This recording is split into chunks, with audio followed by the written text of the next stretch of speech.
اور سب سے پیارے بیٹے اسماعیل کو اللہ کی راہ میں قربان کر دیں گے۔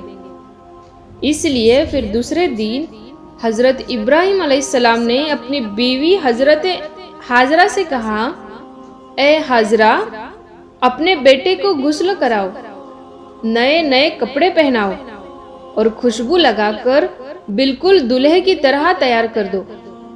آج ہم اپنے ایک دوست کے گھر پر دعوت پر جا رہے ہیں۔ یہ سن کر آپ کی بیوی حضرت ہاجرہ بہت خوش ہوئی اور خوشی خوشی سے اپنے بیٹے حضرت اسماعیل کو تیار کر دیا۔ پھر جب حضرت ابراہیم علیہ السلام اپنے پیارے بیٹے اسلام کو لے کر فلسطین سے مکہ کی طرف روانہ ہونے لگے، تبھی آپ کے گھر میں ایک شیطان داخل ہوا اور وہ آپ کی بیوی حضرت ہاجرہ سے کہنے لگا، اے ہاجرہ، کیا تمہیں پتہ بھی ہے کہ تمہارے پیارے بیٹے کو کہاں پر لے جایا جا رہا ہے؟ تمہارے بیٹے کو تمہارا شوہر کسی دوست کے گھر دعوت پر نہیں لے جا رہا ہے، بلکہ تمہارے پیارے بیٹے اسماعیل کو قربانی کرنے کے لیے جایا جا رہا ہے، یعنی کہ مارنے کے لیے لے جایا جا رہا ہے۔ یہ سن کر حضرت ہاجرہ نے کہا، میں اپنے ابراہیم کو اچھی طرح سے جانتی ہوں، بھلا ایک باپ اپنے بیٹے کو کیوں مارے گا؟ تو یہ سن کر شیطان نے کہا کہ تمہارے شوہر ابراہیم نے ایک خواب دیکھا ہے جس میں اللہ نے تمہارے پیارے بیٹے اسماعیل کی قربانی مانگی ہے، اس لیے ابراہیم اس کو قربانی کرنے کے لیے جا رہے ہیں۔ تو یہ سن کر آپ کی بیوی حضرت ہاجرہ فخر سے کہنے لگی، اے شیطان، تم پر لعنت ہو! اگر میرا بیٹا اللہ کی راہ میں قربان ہونے کے لیے جا رہا ہے تو میرے لیے اس سے بڑی خوشی کی بات اور کیا ہوگی؟ یہ تو میرا ایک بیٹا ہے۔ اگر میرے پاس میں ہزاروں اسماعیل بھی ہوتے تو میں خوشی خوشی سے ان کو اللہ کی راہ میں قربان ہونے کے لیے بھیج دیتی۔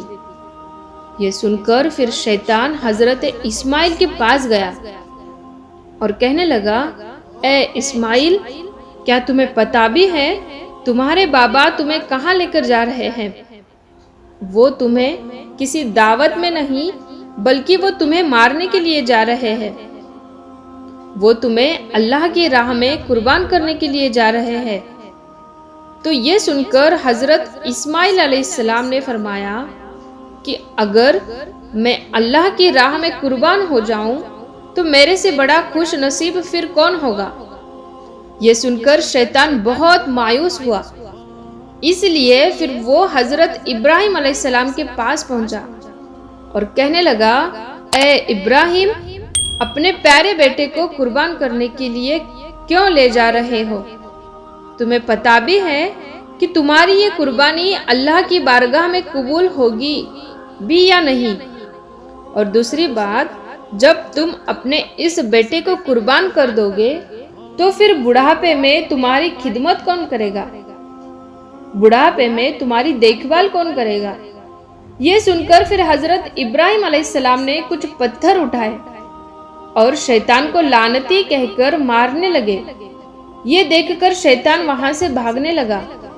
دوستو، کہا جاتا ہے کہ تبھی سے مکہ میں حج کے دوران شیطان کو پتھر مارا جانا شروع ہوا۔ اسی وجہ سے حج کے دوران شیطان کو پتھر مارا جاتا ہے۔ پھر حضرت ابراہیم علیہ السلام اپنے بیٹے کو ساتھ لے کر وہاں سے چل دیے اور آگے بڑھنے لگے۔ تھوڑی دیر جانے کے بعد میں آپ نے اپنے بیٹے سے فرمایا، اے اسماعیل، کیا تمہیں پتہ بھی ہے کہ ہم آپ کو اللہ کی راہ میں قربان کرنے کے لیے لے جا رہے ہیں؟ تو یہ سن کر آپ کا بیٹا حضرت اسماعیل علیہ السلام کہنے لگے، بابا جان، اس سے بہتر میرے لیے اور کیا ہوگا کہ مجھے اللہ کی راہ میں اللہ کے ایک نبی قربان کرنے کے لیے لے جا رہے ہیں۔ لیکن بابا، میری ایک التجا ہے، جب آپ میرا گلا کاٹو گے تو وہ آپ دیکھ نہیں پاؤ گے، اسی لیے پہلے آپ رسی سے میرے ہاتھ اور پاؤں کو اچھی طرح سے باندھ دیجئے اور میں چاہتا ہوں کہ آپ بھی اپنی آنکھوں پر ایک پٹی باندھ لیں تاکہ آپ کو میرے گلے پر چھری چلاتے وقت ترس نہ آ جائے۔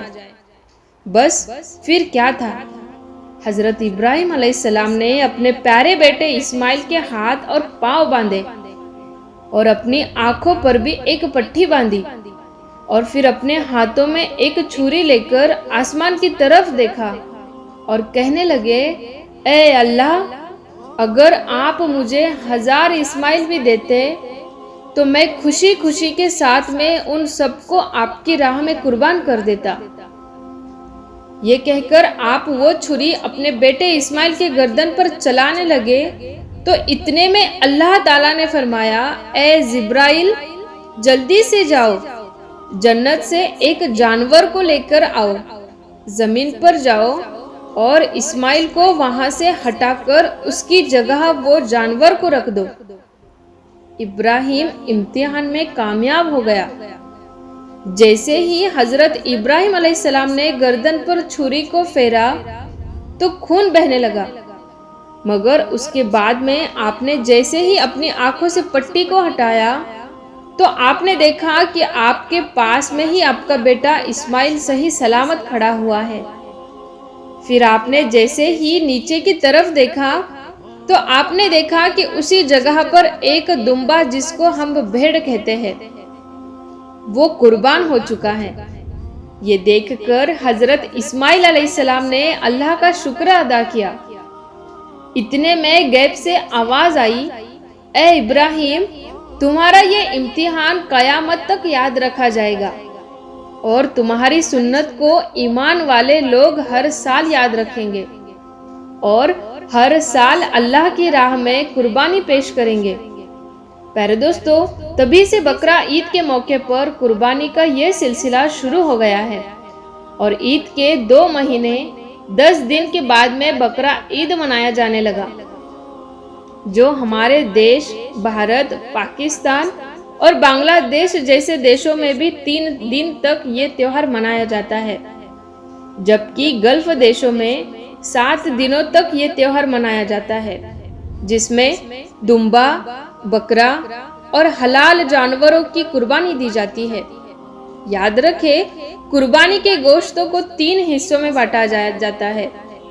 پہلا حصہ غریبوں اور مسکینوں میں بانٹا جاتا ہے، دوسرا حصہ رشتہ داروں میں دیا جاتا ہے، اور تیسرا حصہ خود اپنے گھر میں رکھا جاتا ہے۔ تو دوستو، یہ تھی ہماری آج کی ویڈیو کہ مسلمان قربانی کیوں دیتے ہیں۔ آپ کو یہ ویڈیو کیسی لگی ہمیں کمنٹ میں ضرور بتائیں۔ ہمارے چینل کو لائک، شیئر اور سبسکرائب ضرور کر دیں۔ تو دوستو، ملتے ہیں پھر کسی نئی ویڈیو کے ساتھ میں، تب تک کے لیے السلام علیکم، اللہ حافظ۔